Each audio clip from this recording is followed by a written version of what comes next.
Hello guys, Naughty Whispers here. We are back okubanyumiza ebibuuzi byaffe oluusi naffe tuba tunyumya ku mboozi zammwe naye nga mugamba mutya ye naye luli tetweyanjula emboozi yattu twatandikirawo emboozi waliwo gwe nala agamba nga temweyanjula ate omanyi oluusi abantu tebatwawula so my name is Shibibu oba I am Shibibu nedda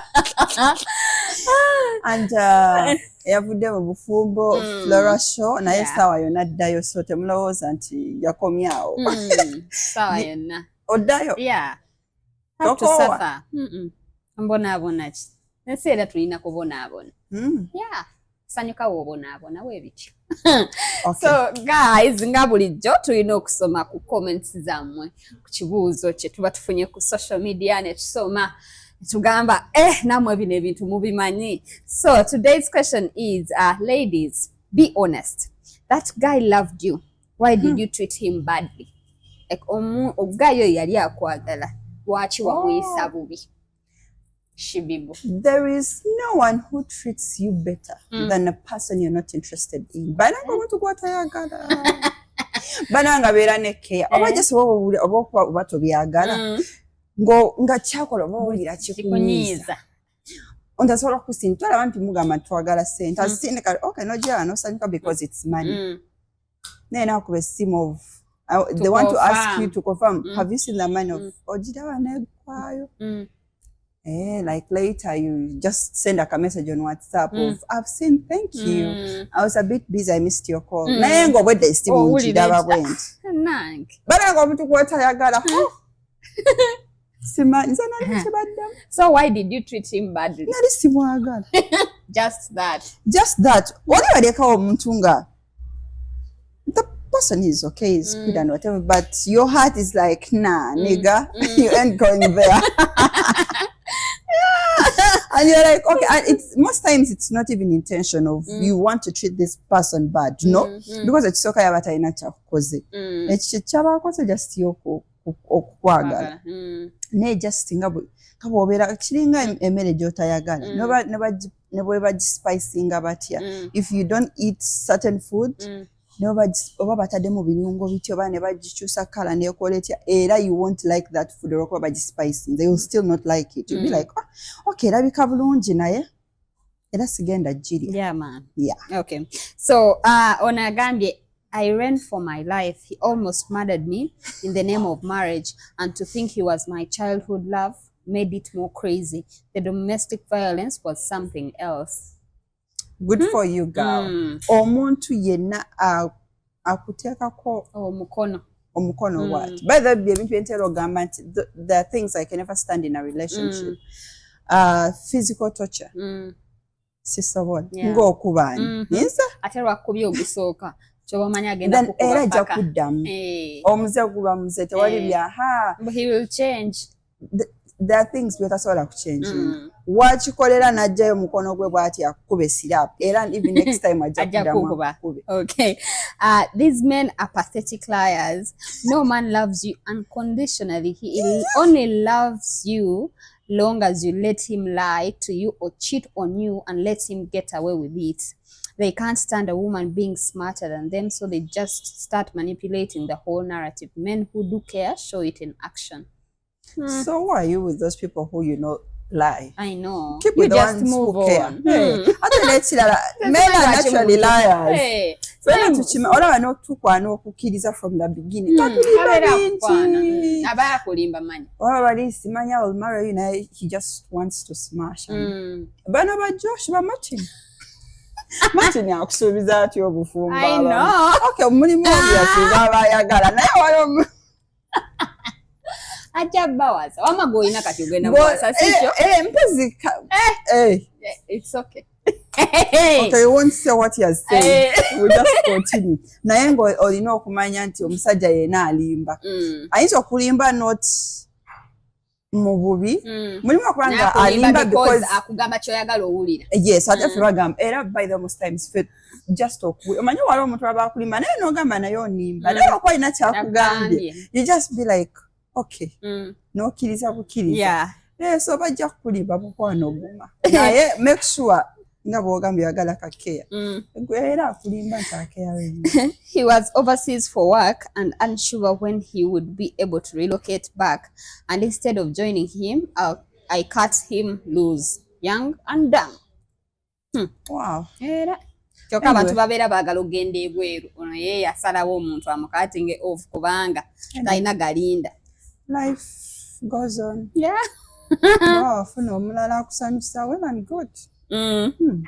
I think a lot of people are going to use this post to talk about people who didn't really love them and they just fell for the act that got them caught with the person. A lot of people in the comments are complaining about people who didn't have their best interest at heart. Exactly, Chenkugandi. Waliwo kubanga you like what the person is doing, but you don't like the person. Yeah. Yes, so you love money, but you don't love where it's coming from. Oh, by the way, never sikwagala ntia. The money, I will love the money, but that will make me love you. Once you send your money and I eat it, it doesn't guarantee that anytime you will have me or nah. He accused me of having affairs for years and never satisfied me. After about 25 years, I've had enough. I had an affair, many other things involved, but personally, it's the best thing I've ever done. After 25, wala go 25 jonanga ali awalinzo. Omuntu amuwayirizo. I know. Na mwate mulimba. 25 years. Era wandisigaddeyo kwandabira ddala if you could manage to keep around for 25 years, even 30 wandibadde waawe ne 40 anti ye yali bali tebamusatisfying. You get your boy on the side. Joba yakakola ate era agambye it's the best thing she has ever done. Girl child is proud of you. I didn't love him back, but held on because I believed nobody would love me like he did. I was selfish, but thought I was doing it to make him happy. But I was miserable to him because I was miserable with him. Exactly, Chenkugambye. Banange omuntu bw'oba olaba nga tomwagala. But how can you believe that no one is going to love you the way? No, there is actually Florah obeerawo n'ogamba ono omuntu ye anjagala. Anti bw'oba onjagadde, how sure are you in the future you won't get someone who will love you like? Probably yali ayogera from the past experience. Maybe yali afunyeeko bonna alabira ddala teri yali amwagaddeko okutuuka ku ekyo. Nga maybe ebintu byali tasuubira nti they could even happen ng'alaba ono omusajja abikola. So n'agamba maybe. Naye that's also being miserable. Being with someone you don't love, that's the worst by the way. That's something I actually can't even. Nze ne bw'okwata ku girasi oba wakiri mbeere n'oli gwe njagala tulwane twevume tukole tutya naye ng'amanyi munange when I come to give you cuddles I'm like you know naye si bye bino mbaaza atandamna oba kikimye eki oba ayagala oba kitagira abeerako ne ba boys eyo out no so akwera mutu gwe saagala. I didn't hurt him though, just didn't reciprocate because I was healing from trauma myself. I hadn't healed fully, so to protect my peace, I just didn't reciprocate all the love and attention because I was scared of being hurt again. When he left, I felt it. Wow. Naye lwaki oba omuvinga on okugenda mu relationship endala nga tonaona? I know.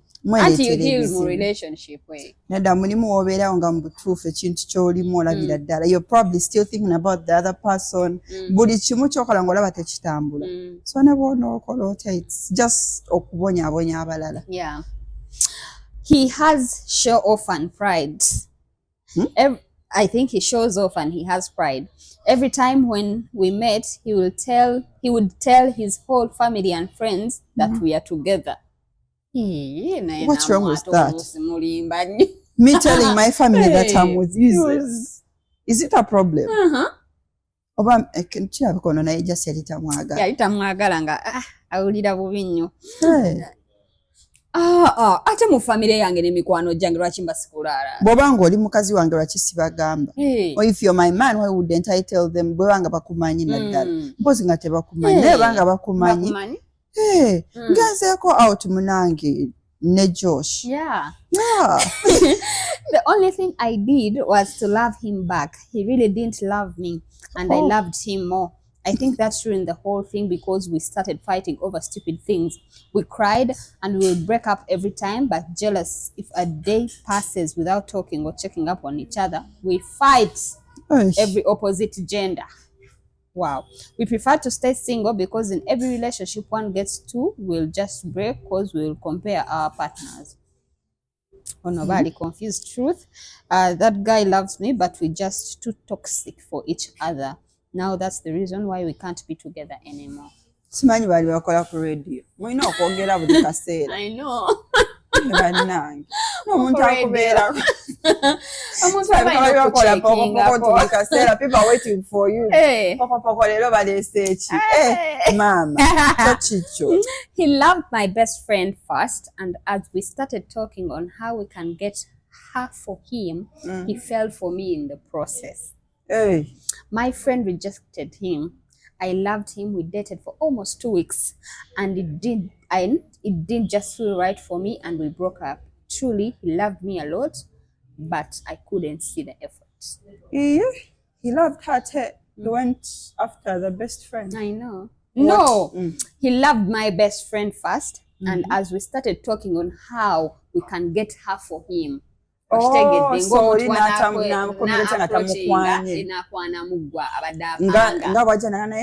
Florah. So, but in the process of you connecting me to him, falling in love. Yes.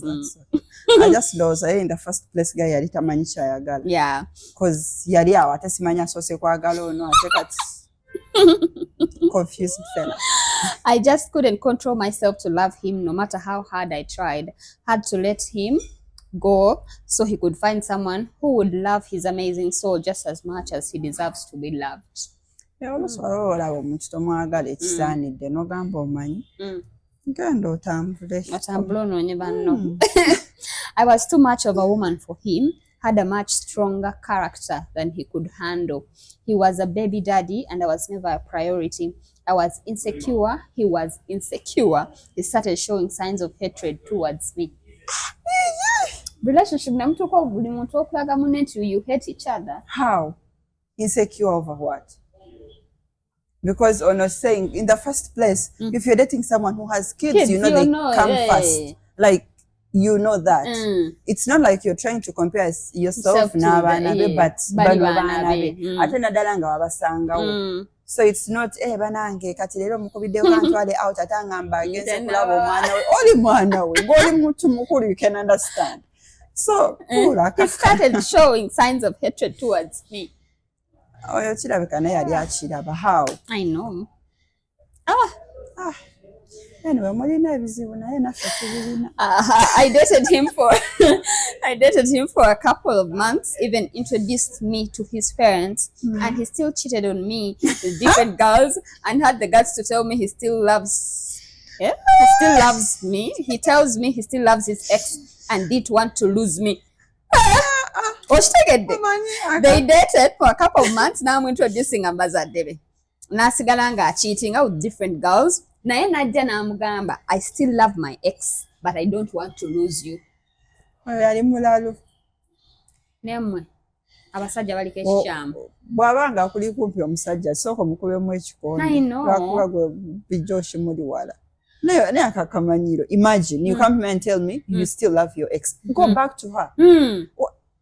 Man, baranga omuntu wa oh please. Sacrifice what? Sacrifice what? By the way, it's like they're choosing you over, okay, because of maybe pity, they're feeling pity for you. Man, this chick has been here, I don't want to break her heart. He wasn't ready to do anything with his life and was always following me around. Oh, jobless brotherhood. Not in a bad way, by the way. Because you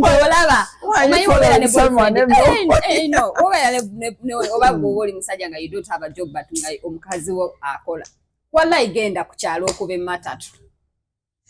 Nepo kanyo goberera mukyala wo buli jala go irritate okukuba matatu agenda kube bricks monya ya ati amatatu basi bazalo so okuvaayo nezo ovuddeyo naye gwongoberere buli wamugenda oyo naye era nze simusanga nga sina bwe mbankeera ku macha everyday noonya sente mugoli mu matatu negwe boyfriend kati nga nze aba amuweza akameeza wo boyfriend atalina mulimu amenya era nze mbabu yasobola kwanibwa musajja atakola olaba nange wonna omulabirira sana nawasaako nabagambye dda ebibyo biwangu nga takola nga nze muwa sente ng'oteekakeza akameeza naye ng'oluusi musanga tafumbye nga nze nina ogera okuddamu sepiti nga nfuma kati ekyatwawula naye n'akazannyo kange ke nali ndaba ne mugamba ngenda nfumbe nanga tunaalya bizannyo byo agamba ng'ate okwalesena sente musajja mu maka nga naguze n'ennyama yange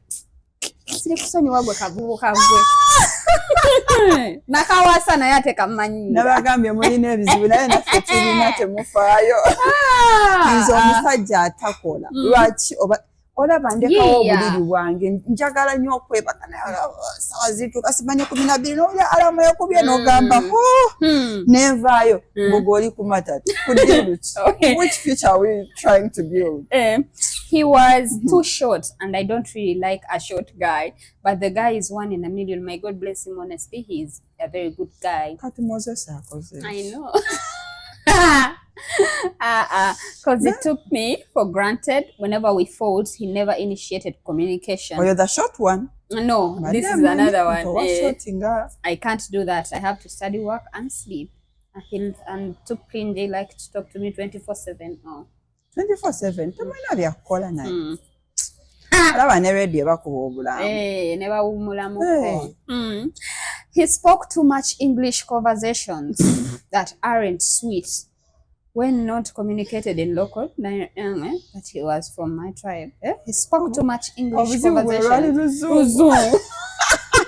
Mweyogeza nnyo oluzungu mwefula plandikid nate nebiremi abantu relationships bwayogera mu luzungu bamuddemu mu lunyankole mu luganda mu lutolo whatever waba omanyi nti yo language agitege wagamba hello baby how was your day omugamba olunaku lwange lubadde lulungi ate olulwo abakugamba good how about yours omugamba olwange lubadde lulungi as long as you understand the language. Yes.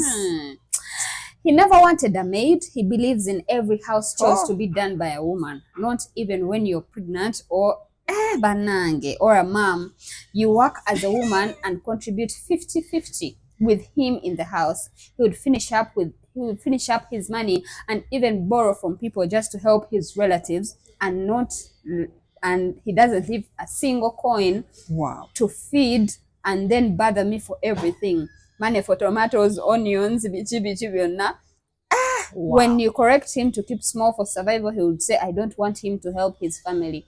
It was a red flag for me, so I left. Simanyi na lwaki wabeerayo for all that long. I know. Wotandikira okungamba. By the way, ne bwetubanga tukya dating and you're still talking about tetsobola kubeera na mukozi simanyi gwalina okukola kino nakiri naki. Era ntegererawo tikwesobola. Naye ani ng'obigamba ebyo. Mufuuka era bwajja n'owulira nti akola nnyo muwase temujja tukola owasa mukozi waliwo ebitegerekeka nti omukozi waliwo byensobola okukola kati ffenna tukola tugenda kuva ku mulimu ssaawa meka oba ssaawa emu lwoddayo ewaka ng'omusajja agamba omukazi talina kuklini omukozi talina kukliniga gwalina okwoza engoye nze mba nkooye. His family hated me so much and he couldn't defend me. I got tired. I started cheating until we broke up. Yeah. If you're not happy, move on. Yeah, man.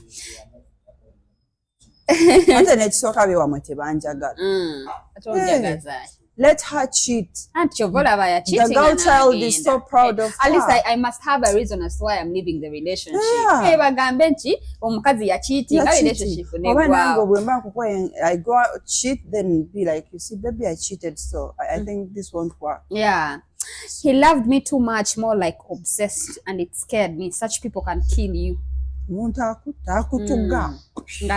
Akwagala gobeere nalabanga yakusinkanye otambula ne Josh nowulira Josh no takulagira waga mudde waka batandika omwagaza batandika okunoonya omuntu gw'obeera naye yenna oba anategerwa mukwano gw'obaki atandika obakolako ebikyamu. Obsession is so bad. He tried knocking seemed to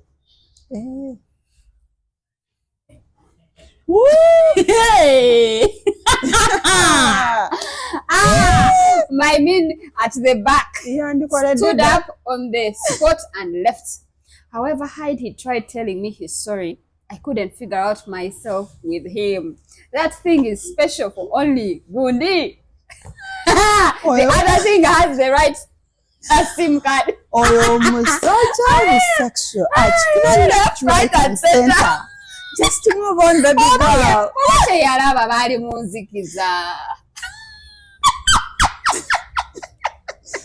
Nkubulire by the way ekirina amaaso ekintu ekyo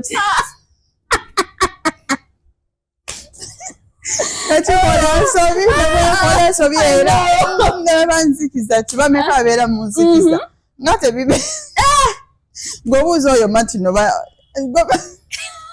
kasa omusajja yeetonda ali okozeeko ensobola okuba oli mu nzikiza tekisoboka. At least ne wabanga eringa egenda okubeera ensobi oba naye oh my god oyo omusajja muleke agendere ddala ne musimu 3 naye ng'emboozi zammwe zinyuma. We shall be here next time. Era nga tulina ekibuuzo ekirala kye tunaaba tufunye ku social media tukomewo tusomea your comments because some of the comments we relate with them tuba tubitegeera bye muyitamu nga naffe tubimanyi. Mulina ebizibu naye naffe tulina temufaayo mukaawe tukaaba. So see you guys next time. Bye bye.